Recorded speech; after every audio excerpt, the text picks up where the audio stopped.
Hi everyone, welcome to Pattyg Abstract Stories. Before we begin, I just want to draw your attention here to these 3 candles that I've taken the time to light for the background.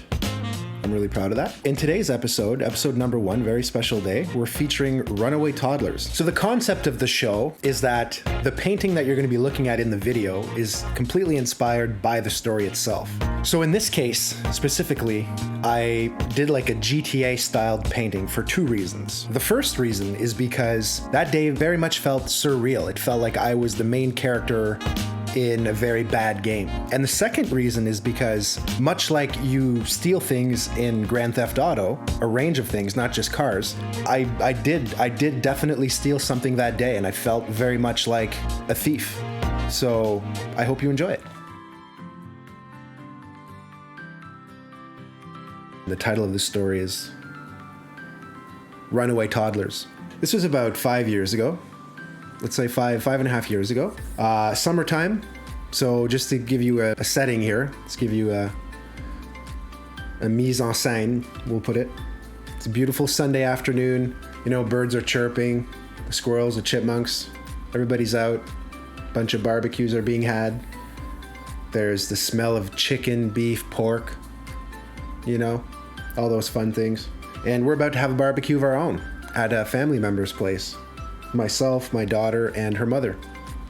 So we pack our stuff that afternoon, you know, completely uneventful. We get to the barbecue. There's uncles, there's aunts, there's grandmothers, there's sisters, there's brothers, there's fathers, there's mothers, there's children, there's cats, there's dogs. If it's part of your stereotypical family, it was there that day, okay? So, you know, generally speaking, like at a barbecue, the women will be like preparing the food. They'll be like trying to like get people to mingle. They'll be like giving the place some liveliness, let's say, right? And the men, we kind of just like try to not be useless. We just like look for stuff to do. It's like, what can we do here? What can we do to help? We're like the supporting cast, if you will. Because the women are trying to make sure everybody has a good time. They make sure everything's perfect. So everything balances out. It's perfect, okay? Now, for me personally, I love to barbecue. It's my favorite thing to do. Absolutely favorite thing. Like, you know, when you put the meat on the barbecue there and it goes, it's just, there's something about that. And then when you turn it over on the second side and then it's even louder, it just, there's just something about that. I really, really connect with that emotionally and spiritually. I love to barbecue, okay? I'd like to think that I'm good at it. I wasn't necessarily assigned the role. I kind of battled my way to the barbecue master spot, if you will, within the family, because I really enjoyed it. And over time, people kind of saw how serious I was about the fight to want to barbecue. So they kind of just like, okay, that's fine. Have your fun, you know? So like any other day, I was in charge of the barbecue. So my daughter has a cousin who's the exact same age as her. And of course they were friends. They were no older than probably 2.5. Yeah. And, or was it 2.5? Yeah, exactly, 2.5. So her and her cousin are playing, you know, and the adults are doing whatever, and I'm doing the barbecue. And suddenly, okay, this is where the crisis ensues. Suddenly, somebody makes mention of the 2 toddlers, okay? And somebody mentions, I can't remember who, but somebody mentioned, hey, has anybody seen the 2 young children, the 2 toddlers? And so then of course that raises a concern, like, actually, no, we haven't. So then people start scattering and looking around, and I don't make any mind of it because I'm certain they're going to find the missing children. And moments pass, like too much time passes. And then my daughter's mother comes out to the barbecue, like she pokes her head out the door, and like, you know, when you look at somebody and they're like on the verge of a breakdown and they're trying to like contain it, and they're like doing whatever they can not, but you can see it in their face, like they're very concerned and they're very worried and they're like about to break down. Like that's what was going on in that moment. And she's like, they're not here. And then my first reaction was, what do you mean they're not here? Like, what do you mean they're not here? So right away, you know, my instincts kick in, and my first thought is, do I turn the barbecue on or off? You know, do I leave it on or do I turn it off? Because if I turn it off, it means this search and rescue mission is going to take a long time. And if I leave it on, subconsciously, it's like, we're going to find them shortly and my food's going to be okay. So within like a split second, okay, I'm leaving the burner on. And then right after that, it's like, wait a minute. There's like 8 grown adults that are looking for these 2 toddlers for like, let's say 4 to 5 minutes in like a 3-story house. It's not the Golden Palace, you know? Wait, is the Golden Palace a restaurant? I thought it was, anyways, I think to myself, there's 8 grown adults that are looking for these 2 children and they haven't found them yet. So the only thing I can think of is they can't be in the house.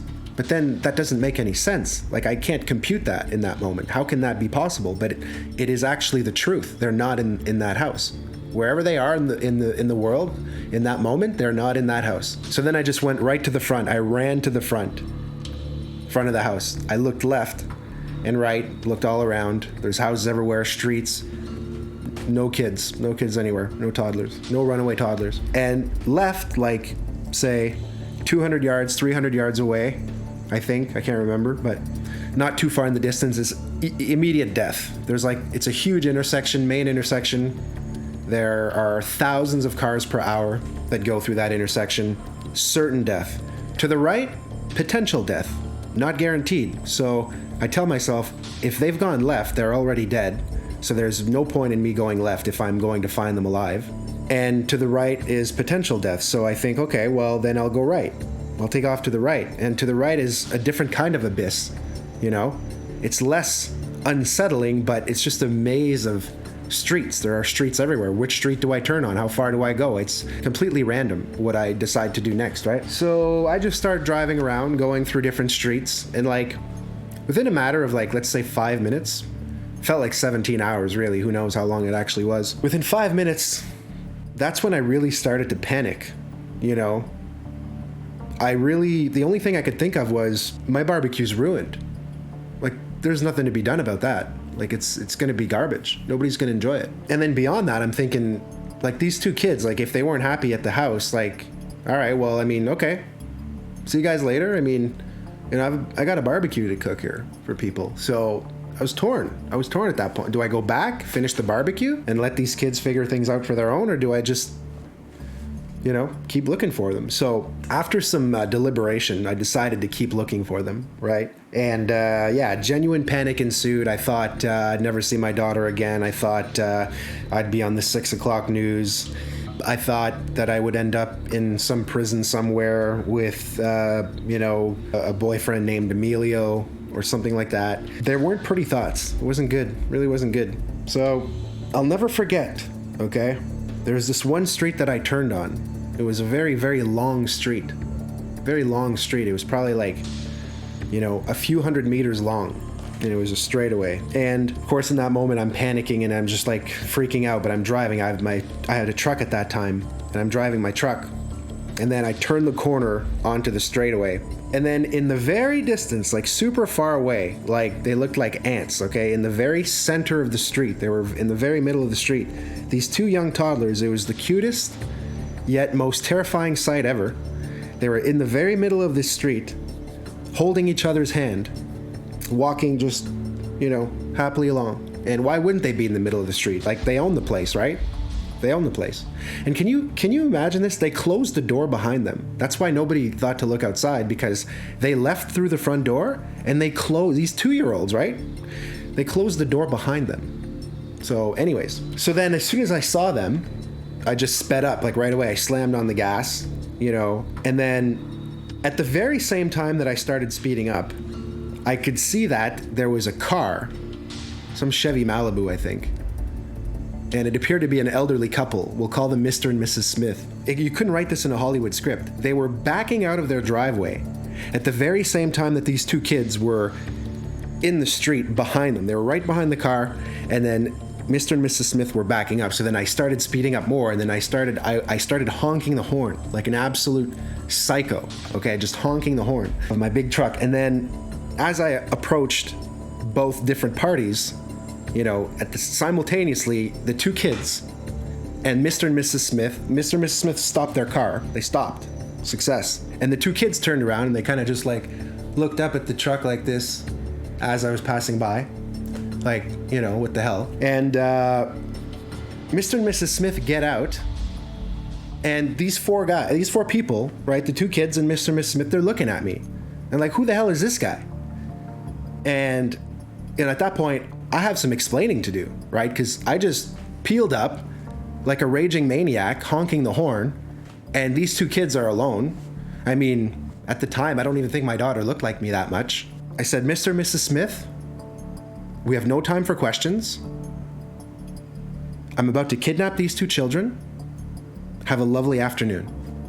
Okay? Startled, Mr. and Mrs. Smith just stood there in shock as I proceeded to uncomfortably kidnap my child and her cousin. And I only had one car seat, but who cares at that point? It was a crisis situation. So I put my daughter in her car seat, and then I had her cousin on my lap, you know, in my truck.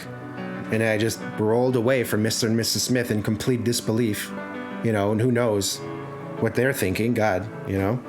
I was in shock. I couldn't even explain to them. Like, it was just like, no question. You just see you later, you know. And get home. Give the children to their respective mothers. People are in tears, you know, tears of sadness, tears of joy, of relief, all sorts of emotions, right? And great, you know, but the only thing I can think is that my barbecue's ruined. Like, it's ruined.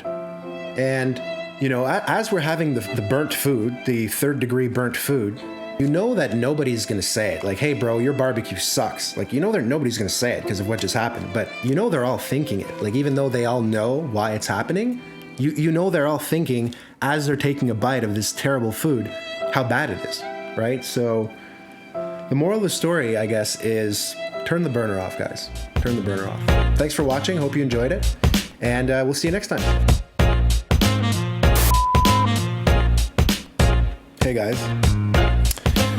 Hi, everyone. Thanks for tuning in to... Okay, I got to look at the camera. That's right. I keep forgetting. Sorry. The very first episode of Pattyg Abstract Stories, where I'll be giving you a glimpse into my painting process, as well as... oh shit, I forgot to start the other